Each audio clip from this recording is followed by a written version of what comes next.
ಏನ್ ಗೊತ್ತಾ, ಇತ್ತೀಚೆಗೆ ನಾನು ಯಮಹಾ ಬಗ್ಗೆ ಯೋಚನೆ ಮಾಡ್ತಿದ್ದೆ. ಅವರ ಬೈಕ್ಸ್ ಎಷ್ಟು ಆಸಮ್ ಗೊತ್ತಾ? ನಿಮ್ಗೆ ಯಮಹಾ ಅಂದಾಗ ಮನ್ಸಿಗೇನ್ ಬರುತ್ತೆ? ರೇಸಿಂಗ್.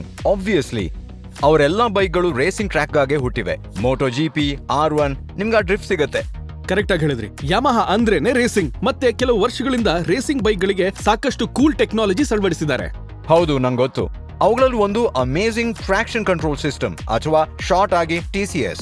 ನಿಜ, ಅದನ್ನ ಯಮಹಾದ ರೇಸಿಂಗ್ ಸೂಪರ್ ಬೈಕ್ ಗಳಿಗಾಗಿ ಡೆವಲಪ್ ಮಾಡಲಾಗಿತ್ತು. ಇದು ಯಮಹಾ ರೇಸರ್ ಗಳಿಗೆ ತಮ್ಮ ಬೈಕ್ ಗಳಿಂದ ಹೆಚ್ಚಿನ ಪರ್ಫಾರ್ಮೆನ್ಸ್ ಪಡೆಯೋದಕ್ಕೆ, ಬೇರೆಯವರಿಗಿಂತ ವೇಗವಾಗಿ ಹೋಗೋದಕ್ಕೆ ಹೆಚ್ಚು ಟ್ರಾಕ್ಷನಲ್ ಗ್ರಿಪ್ ನೀಡಿತು. ಹೌದು, ಟೆಕ್ನಾಲಜಿ ಇನ್ಕ್ರೆಡಿಬಲ್ ಆಗಿದ್ದು, ನಾನಂತೂ ಕಂಫರ್ಟೇಬಲ್ ಆಗಿ, ಕಾನ್ಫಿಡೆಂಟ್ ಆಗಿ ಮತ್ತೆ ಕಂಟ್ರೋಲ್ ಅಲ್ಲಿ ಇರೋದ್ರಿಂದ ಇದು ರೇಸ್ ಗೆಲ್ಲೋ ಸಾಧ್ಯತೆ ಹೆಚ್ಚಿಸಿದೆ. ಇದನ್ನ ಅರ್ಥ ಮಾಡ್ಕೊಳ್ಳೋದಕ್ಕೆ ಟ್ರಾಕ್ಷನ್ ಕಂಟ್ರೋಲ್ ಹೇಗೆ ಕೆಲಸ ಮಾಡುತ್ತೆ ನೋಡೋಣ.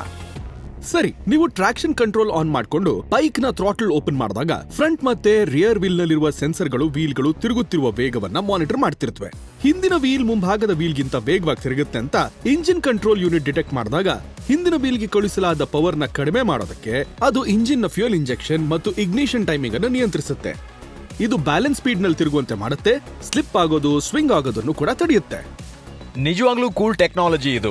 ರೇಸಿಂಗ್ ಬೈಕ್ಗಳು ಇದರಿಂದಾಗಿ ಈಗ ಹೆಚ್ಚು ಎಫಿಷಿಯಂಟ್ ಆಗಿವೆ. ಖಂಡಿತವಾಗ್ಲು ಇದು ಪವರ್ಫುಲ್ ರೇಸಿಂಗ್ ಬೈಕ್ಗಳಲ್ಲಿ ಮಾತ್ರ ಯೂಸ್ಫುಲ್ ಅಲ್ಲ.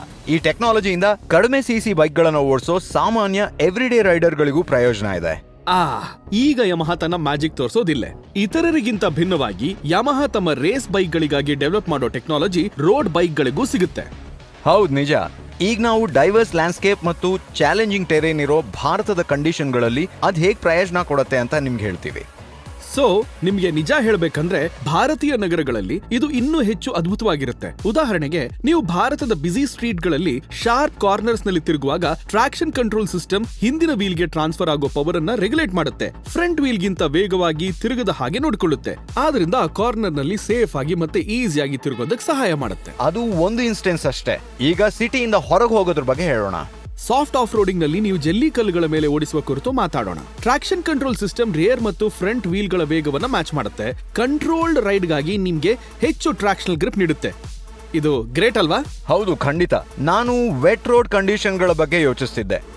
ಚಿಂತೆ ಬೇಡ, ಅದಕ್ಕೂ ಒಂದು ಸೊಲ್ಯೂಷನ್ ಇದೆ. ನೀವು ವೆಟ್ ರೋಡ್ ಗಳ ಮೇಲೆ ಓಡಿಸುವಾಗ ಟ್ರಾಕ್ಷನ್ ಕಂಟ್ರೋಲ್ ಸಿಸ್ಟಮ್ ರಿಯರ್ ವೀಲ್ಗೆ ಹೆಚ್ಚಿನ ಪ್ರಮಾಣದ ಪವರ್ ಅನ್ನ ತಕ್ಷಣ ಕಳಿಸೋದಿಲ್ಲ. ಇದು ಕಂಟ್ರೋಲ್ ತಪ್ಪಿ ಸ್ಪಿನ್ ಆಗೋದು, ಬೈಕ್ ಅನ್ಸ್ಟೇಬಲ್ ಆಗೋದನ್ನ ಕಡಿಮೆ ಮಾಡುತ್ತೆ. ವಾವ್, ಅದ್ ನಿಜವಾಗ್ಲೂ ನನ್ನ ಚಿಂತೆ ದೂರ ಮಾಡ್ತು. ಈಗ ನಾವು ಯಾವುದೇ ಭಯ ಇಲ್ಲದೆ ಆರಾಮವಾಗಿ ರೈಡ್ ಅನ್ನ ಎಂಜಾಯ್ ಮಾಡಬಹುದು.